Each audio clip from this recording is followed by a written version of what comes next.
Hey you guys, it's Peter, and welcome to my channel. Peter likes books, and this is my Reading Rush 2019 TBR. And you have no idea how long it took me to put this TBR together. I have been to bookstores. I have looked on Audible. I have looked at my books that I have around the house. I have tried to pick the most perfect TBR for me. And I think it's really a personal thing, you know? The last couple years, I have done formally Booktubeathon, which is now the Reading Rush. I will link the Reading Rush information and Booktube channel below for you guys if you'd like to participate. It's my favorite readathon of the entire year. I'm extremely excited about it. So I have all of my books right here. Well, two of them are Audible, so I don't have those, but I have like little screenshots I'm gonna throw up, and I'm really excited about it, okay? Now let me tell you, the first year that I did it, I was like, I'm gonna come up with the best TBR in the entire world, right? And so every book that I read was actually a book that had been adapted into a movie. And then the second year, I think I just kind of like randomly picked books. I don't even really remember how I picked books the second year. That would have been last year. And then the third year, which is this year, I just went in and I wanted to really find books that I was really excited to read, that I would actually sit down and read. Because I don't do great, usually, on the Reading Rush Booktubeathon. In past years, I haven't completed a whole lot of books. I haven't completed many books the last couple years. This year, I hope to do much better. But I have kind of a ambitious reading TBR this year. I don't know. So we're going to get right into this.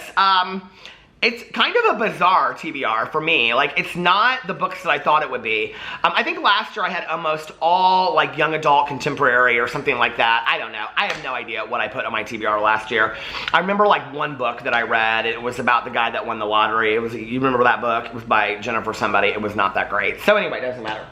But I'm really, really excited about this. Okay, so the first challenge is to read a book with purple on the cover. And for that, like, when I say that this is like a really bizarre TBR, it is like a mixture of like mystery and thriller and old books and YA and audio books and everything. So I'm real excited about it. Okay, I started this book when I went on vacation to Mexico and Miami, and I am currently on page 51, so I'm going to go back and start the book over. And the book with purple on the cover is The Wife Between Us by Greer Hendricks and Sarah Buchanan. I have heard such fantastic things about this book, and I started it and I really got into it, but we were on the beach most days, and it was really hard to read on the beach because it was so windy. So let me read the back of this to you really quick. When you read this book, you will make many assumptions. You will assume you are reading about a jealous ex-wife. You will assume she is obsessed with her replacement, a beautiful, younger woman who is about to marry the man they both love. You will assume you know the anatomy of this tangled love triangle. Assume nothing. Twisted and deliciously chilling, The Wife Between Us deftly explores the hidden complexities of marriage and the dangerous truths we ignore in the name of love. Read between the lines. Read between the lies. It says, oh my Lord, the lies! Tell me lies, tell me sweet little lies. Okay, so that is The Wife Between Us, and it is purple. I know some people are gonna be like, it's blue. It's purple, okay? It's purple, purple, purple, okay? Purple's in there somewhere. So anyway, that's my first one, a book with purple on the cover. Okay. The next one, number 2, is read a book in the same spot the entire time. I actually bought this book yesterday at Barnes & Noble, which I almost never do. I almost never buy books at Barnes & Noble. But I went to Half Price Books first, and nothing was really speaking to me. So I went to Barnes & Noble, and I bought a couple books there. I had such a great time yesterday. It's been a while since I've actually gone to a bookstore and just kind of like walked around. And I haven't been to the library in a while. I need to do that too. But like I usually just look online for books. And I really missed like just kind of wandering around and picking up books and then going back and putting them back where I'd find them because I realized I didn't want that book. Do you guys do that? You have a stack of 10 and then you get it down to like 1 or 2. Okay. So this is to read a book in the same spot the entire time. I heard about this book, I don't know, it was less than a year ago. And it was one of the books that was like listed. I read some article, it was like the 10 best unknown books of the year, even though it's a national bestseller. And that book is Tangerine by Christine Mangan. So let me read the back of it to you. The last person Alice Shipley expected to see since arriving in Tangier with her new husband was Lucy Mason. After the accident at Bennington, the two friends, once inseparable roommates, haven't spoken in over a year. But here was Lucy trying to return to their own old rhythms. Perhaps Alice should be glad for a friendly face. She has not adjusted to life in Morocco, too afraid to venture out into the bustling Medinas I don't know how to pronounce that word, an oppressive heat. Lucy, always fearless and independent, helps Alice to explore the country. But soon a familiar feeling starts to overtake Alice. She feels controlled and stifled by Lucy at every turn. Then Alice's husband, John, goes missing, and Alice starts to question everything. Her relationship with her enigmatic friend, her decision to ever come to Tangier, and her very own state of mind. Doesn't that sound so good? National bestseller. Christine Magnan has her PhD in English from University College Dublin, where her thesis focused on 18th century Gothic literature, and an MFA in fiction writing from the University of Southern Maine. Tangerine is her first novel, and it's like done really, really well, okay? So, that's the second book. Now, the third book, that is my read a book in the same spot. Oh, my same spot, you might ask. Well, out front, on my front porch, of course. That's where I'm going to read that. I thought, what more perfect than to read a book about Tangiers in the 50s on the front porch in the heat of summer in Indiana. Okay, the next book, a book you meant to read last year. And the book that I am reading, here, I will put it up right here for you, is What If It's Us by Adam Silvera and Becky Albertalli. Here's the cover of it. And if you don't know anything about this book, and I've actually, I think now, read everything by both of them except for this one. Arthur is only in New York for the summer, but if Broadway has taught him anything, it's that the universe can deliver a show-stopping romance when you least expect it. Ben thinks the universe needs to mind its business. If the universe had his back, he wouldn't be on his way to the post office carrying a box of his ex-boyfriend's things. But when Arthur and the universe have but when Arthur and Ben meet cute at the post office, what exactly, I don't know what that means. What exactly does the universe have in store for them? Maybe nothing. After all, they get separated. Maybe everything. After all, they get reunited. But what if they can't quite nail a first date, or a second first date, or a third? What if Arthur tries too hard to make it work, and Ben doesn't try hard enough? What if life really isn't like a Broadway play? But what if it is? So I meant to read that last year. I got it last year on Audible. This is going to be my very first Audible read of the week. I think it's like 8 or 9 hours long, which I listen to at 2 times speed. So I'll be doing that in like 4.5 hours, something like that. Okay. So that is reading challenge number 3. Now reading challenge number 4, this is interesting, okay? This was at Barnes & Noble. I bought this as well at Barnes & Noble. It was right when I walked in of new books. And I had actually just seen this on a list because I am obsessed with Stranger Things 3. So I looked up, I Googled books like Stranger Things 3. I love all the Stranger Things, but 3 was my favorite season. So I Googled like books like Stranger Things and it came up with a list of all these books. Some of them I would say are similar and some of them are not. But it had like It by Stephen King. It had like Meddling Kids by Edgar Cadero, I think is his name, which I read, and it was more like Scooby-Doo and less like Stranger Things. But this book was recommended on there. So when I saw it on there, I was like, I want to get this book, but I don't know where to put it into my TBR. And then I remembered that I had to read an author's first book. And so this book is Wilder Girls by Rory Power.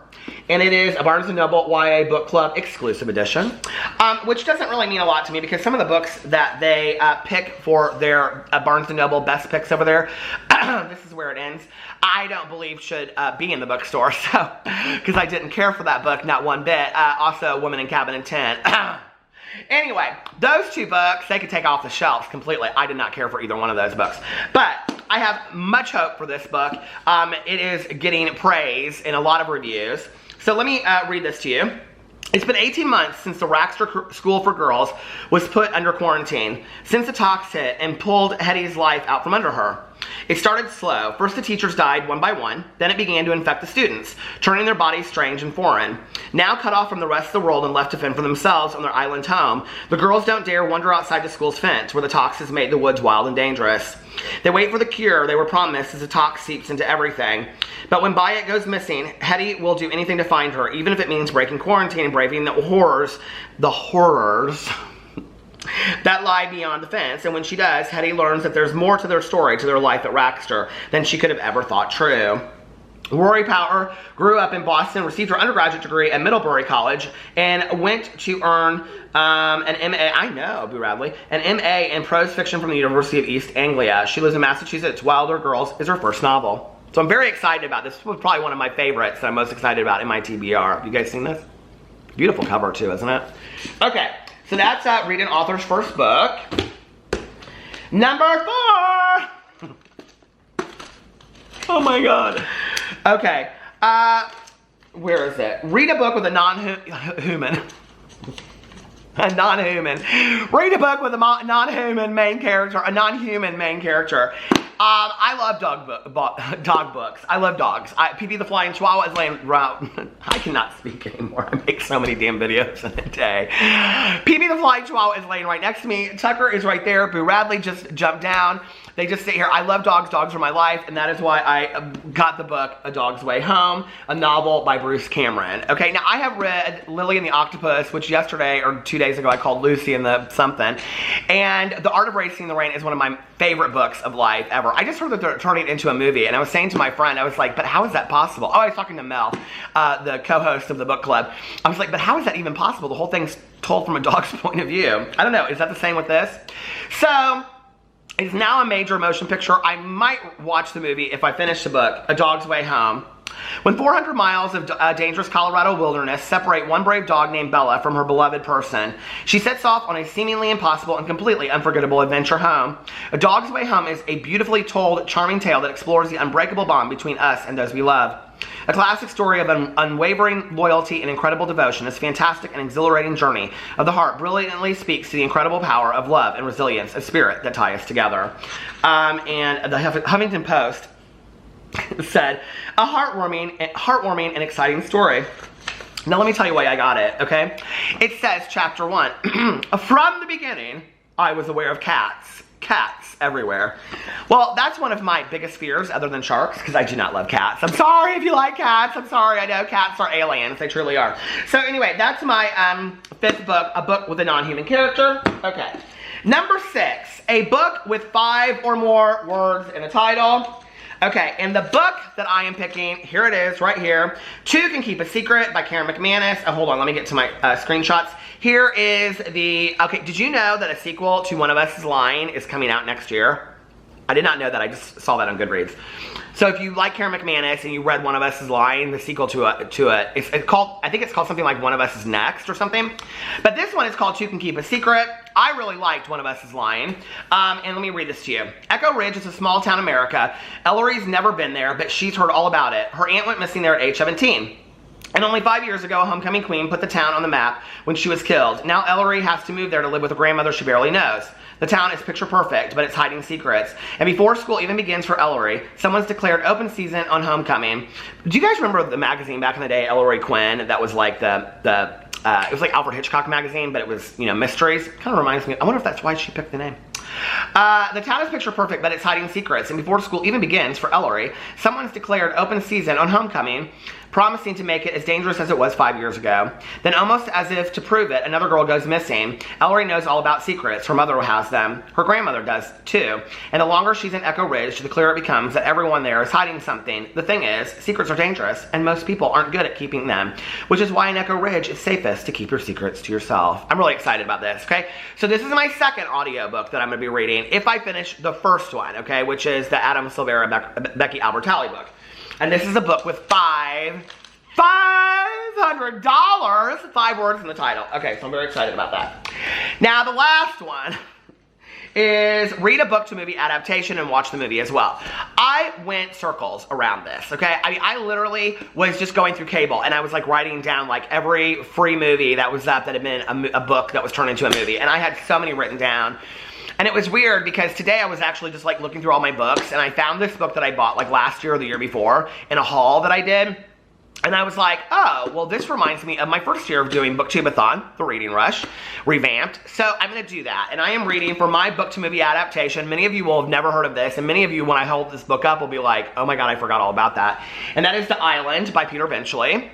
Now, the first year for Booktubeathon, I read Jaws by Peter Benchley.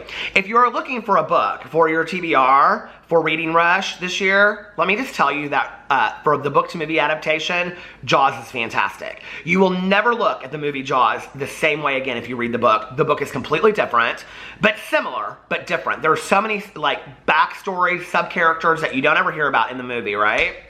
So I've also read, I think I've read The Deep, I'm not sure, but I also read The Beast by Peter Benchley. And so I wanted, because he's the one that wrote Jaws, so I wanted to read something else by him. Now, when I was a little kid, like I don't think like 6, but I think like maybe 14 or something, I think I saw this movie with my dad, but I don't really remember a whole lot about it. It's with Michael Caine. I actually just looked it up to see if I could watch it anywhere, if it was anywhere, and I can purchase it on YouTube, I think for $3.99. So, this is my book. Let me read it to you. Perfect summer read for outside. Peter Benchley, The Island. There he is. Okay. How could hundreds of boats carrying more than 2,000 people simply disappear? Why does no one know or care to know? Blair Maynard, an editor at a weekly news magazine, becomes obsessed with finding out what's going on. And so begins The Island, a stunning new novel by Peter Benchley, 30, 40 years ago. The master of suspense and adventure. Let's see what year it came out. Hold on a second. The stunning new novel, 1979. I was 7 years old. And so begins The Island, a stunning new novel by Peter Benchley, the master of suspense and adventure, who also wrote Jaws in the Deep. With his 12-year-old son, Maynard pursues the story to a remote archipelago, I can never pronounce that word, I'm sorry, a group of islands, you know what I'm talking about, southeast of the Bahamas. There on the deceptively inviting waters of the tropics, Maynard and his son sail into a sinister, oh my God. Whew. It's my last one, just bear with me, okay? There on the deceptively inviting waters of the tropics, Maynard and his son sail into as sinister a drama as has ever been played out on the sea. Oh my Lord. For the island's harbor. Why, whenever I read books on my channel, do I always turn into like the southerner, you know, sitting on my front porch step drinking sweet tea? For the island's harbor a violent and shocking secret, and by discovering it, Maynard and his son are plunged into a nightmare struggle to survive. The Island by Peter Benchley.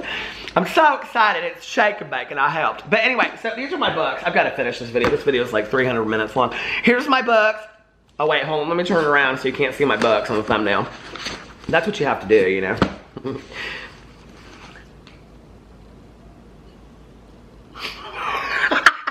Do you ever sit there and just come up with the, oh! Okay, anyway, I'm getting off here now. I'm going to drink my coffee and upload this video, and I will see you guys tomorrow. Bye, I love you.